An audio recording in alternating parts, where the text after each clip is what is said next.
El día de hoy tenemos una nueva clase de historia.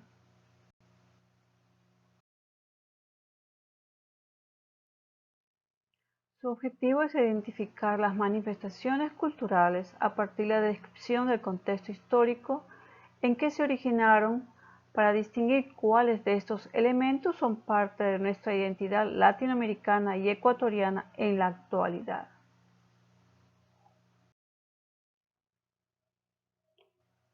Tenemos las divisiones sociales. El trabajo del hombre va perfeccionándose a medida que transcurre la historia. Por un lado aumenta la habilidad, la destreza del trabajador y por otro van perfeccionándose los instrumentos con los que el hombre trabaja. De los instrumentos de piedra se pasa a los instrumentos de metal en los pueblos primitivos. De los instrumentos manuales se pasa a las máquinas en el capitalismo. Con la revolución neolítica, surgimiento de la agricultura y la ganadería cerca alrededor del año 10.000 a.C., la división del trabajo se intensificó y surgió la primera división social del trabajo, la separación de las tribus dedicadas al cultivo y la cría. Esta especialización sentó las bases para la futura aparición de la propiedad privada, pues la agricultura se apropiaron tanto de la tierra como de sus productos y beneficios. Las clases sociales, porque fue el inicio de una creciente afán por el incremento de la producción y de la acumulación de riquezas. En este momento representadas por los excedentes agrícolas y por ende por las desigualdades entre quienes acumulaban excedentes y quienes no. La segunda gran división social del trabajo vino por la separación de los oficios manuales de la agricultura. Ya no solo había especialistas en las labores del campo, sino que un grupo empezó a dedicarse exclusivamente a la elaboración de herramientas, utensilios. Esta segunda división no solo contribuyó a elevar la productividad agrícola, sino que inició el comercio, intercambio de objetos y estableció las bases para la economía mercantil, basada en el intercambio de estos productos. El desarrollo del comercio y del mercado condicionó el surgimiento de la tercera gran división del trabajo, la de la clase de los mercaderes. Estos tres hitos han configurado la división del trabajo en la sociedad capitalista actual, donde se busca que el trabajador produzca más en el menor tiempo posible mediante la exagerada especialización.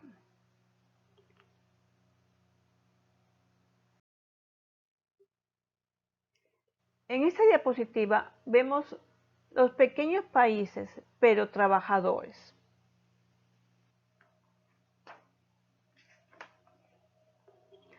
Hay países que son tan pequeños que se pueden recorrer de punta a punta a pie. La mayoría de ellos son islas. Pero, ¿cómo podemos mantener un estado tan pequeño? ¿De dónde recaudan el dinero para sostener las cosas públicas?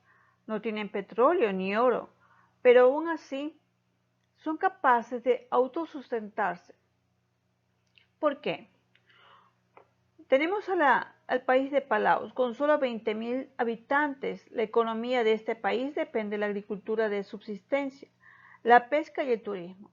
Unos 80.000 turistas visitan el país cada año, lo que aporta la mitad del Producto Interno Bruto del país, que posee una de las rentas per cápita más altas del Pacífico. En San Vicente y las Granadinas, este país tiene una superficie de 389 kilómetros cuadrados y una población de 109.000 habitantes. La economía de San Vicente se basa en dos industrias, el turismo y el cultivo de plátanos, principal fuente de divisas.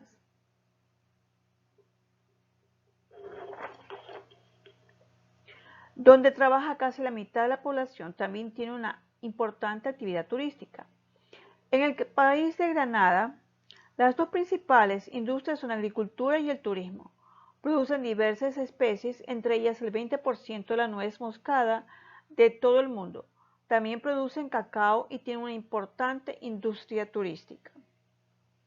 Observamos aquí ¿Qué otros países pequeños son el Tuvalu, el Malta, las Maldivias, San Cristóbal y Nieves que dijimos, Islas Marshall, Roma, Mónaco, Nauru, Liechtenstein, San Marino?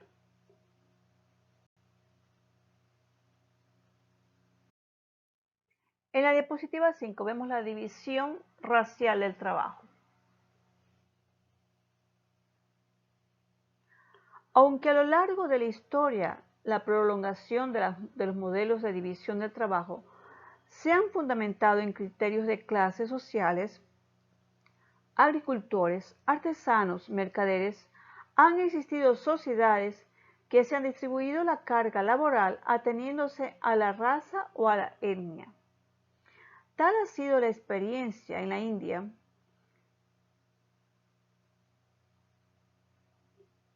donde más de 5 siglos antes de Cristo, los arios impusieron un sistema de castas aún vigente en muchos aspectos, en la que los nativos de piel más oscura ocupaban los lugares menos favorecidos y eran confinados a la servidumbre y a los trabajos más pesados y denigrantes. Caso similar fue el sistema colonial europeo en América.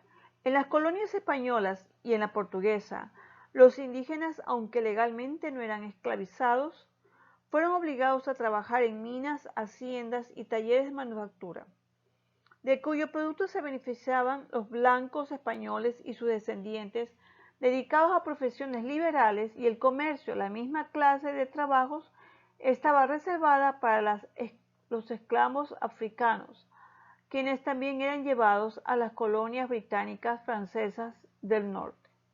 Con el proceso de mestizaje, esta división del trabajo no varió mucho, sino que fue alimentada con el sistema de castas para incluir a mestizos, pardos, zambos y demás razas surgidas de la miscigenación.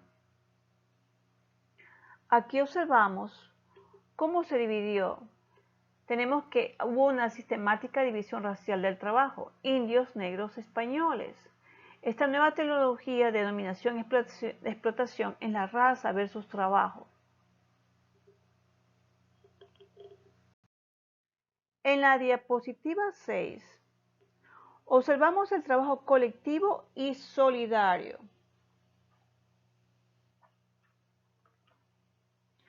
En las sociedades paleolíticas, la cooperación y el trabajo colectivo mediante la caza y la recolección aseguraron la superficie de la especie humana. Este tipo de sociedades, así como las comunidades rurales y las familias en la actualidad, cooperaban entre sí por la solidaridad propia de los grupos en la que los individuos se consideran iguales. Pero con la revolución neolítica, la actividad productiva se hizo más compleja, surgieron las clases sociales con sus propios intereses, que en adelante determinaron las relaciones de producción hasta llegar al capitalismo, en el que impera el interés del propietario del medio de producción independientemente de las condiciones de vida y la satisfacción de las necesidades del trabajador. El producto del trabajo enriquece al propietario, mientras el trabajador sigue viviendo en las mismas condiciones. El impacto que sobre el ambiente tenga el proceso productivo se produce en exceso y se consume más de lo necesario para el incremento de las ganancias. Ante el panorama moderno de consumismo, explotación laboral y cambio climático, deben ser rescatadas las dimensiones colectiva y solidaria originales del trabajo. Podemos definir al trabajo colectivo como la cooperación de los individuos con el fin de desarrollar procesos colectivos que satisfagan las necesidades, garanticen la existencia y la supervivencia humana.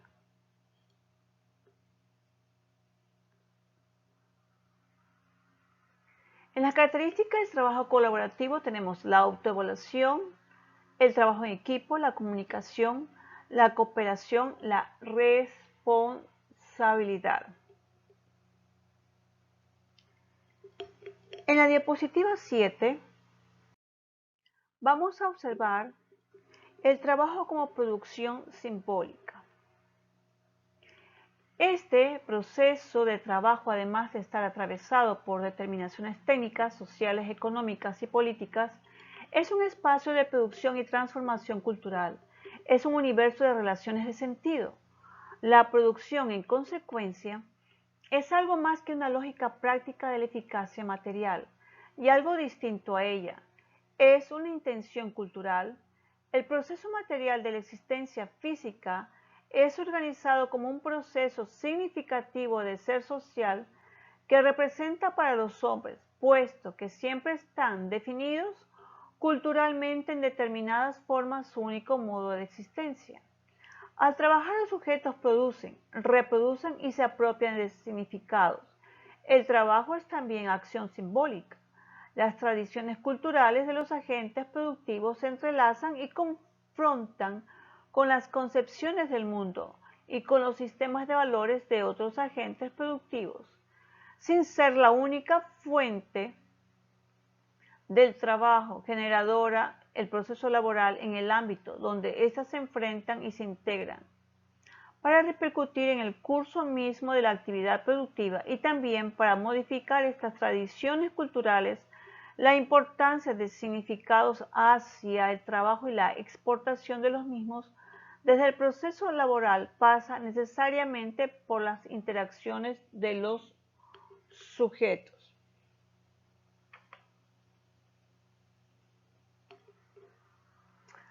La intersección entre cultura y trabajo no se produce entonces entre dos entidades etéreas, huecas o abstractas, sino que ocurre en relaciones que los sujetos entablan entre ellos con las máquinas, las instalaciones, la herramienta y los objetos de trabajo.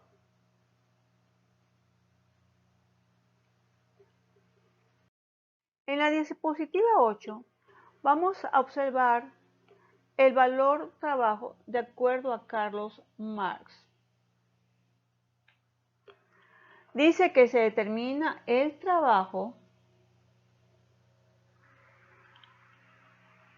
que los bienes contienen. Se mide por el tiempo necesario para producir ese bien, mientras ese bien tenga mayor tiempo invertido en la obtención, mayor será su precio. El trabajo es en primer término un proceso entre la naturaleza y el hombre, proceso en el que éste se realiza, regula y controla, mediante su propia acción, su intercambio de materias con la naturaleza. En este proceso, el hombre se enfrenta como un poder natural con la materia y la naturaleza. Pone en acción las fuerzas naturales que forman su corporeidad, los brazos y las piernas, la cabeza y la mano, para de este modo asimilarse bajo una forma útil para su propia vida, las materias que a la naturaleza le brinda. Y a la par de ese modo actúa sobre la naturaleza exterior a él y la transforma su propia naturaleza, desarrollando las potencias que dominan en él y sometiendo el juego de sus fuerzas a su propia disciplina. Siguiendo con Carlos Marx, vemos las fuerzas productivas. Estas se dan a través de la relación del hombre con la naturaleza en su constante transformación, cuyos elementos son la fuerza de trabajo, el hombre, los instrumentos de trabajo, el objeto de trabajo. Todos estos elementos están en el constante cambio. Al final del proceso de trabajo brota un resultado que antes de comenzar el proceso existía ya en la mente del obrero, es decir, un resultado que tenía ya existencia ideal. El obrero no se limita a hacer cambiar de forma la materia que brinda la naturaleza, sino que al mismo tiempo realiza en ella su fin que él sabe que rige como una ley las modalidades de su actuación y al que tiene necesariamente que supeditar su voluntad, y esa supeditación no constituye un acto aislado.